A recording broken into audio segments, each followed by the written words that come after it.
being reported for tariff revenue. Don't you have an incentive to juice tariff revenue? How can I be confident in that? Firing the Fed chair would be a nuclear option. This seems like much more of a targeted surgical strike at the core of the federal government's sort of economy, treasury infrastructure.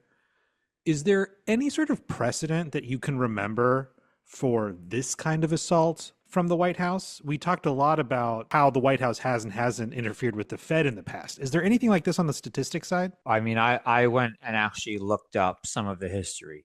The position was initially established in 1885. There was a need to compile information and get statistical information, part of it due to the safety of workers in factories and in fabricated facilities.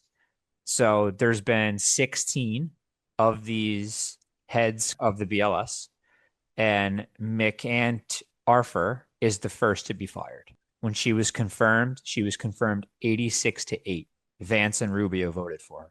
She had experience at the Labor, Commerce, and Treasury Department. And by all accounts, going into this, look up old articles or things on YouTube or videos of her speaking at all.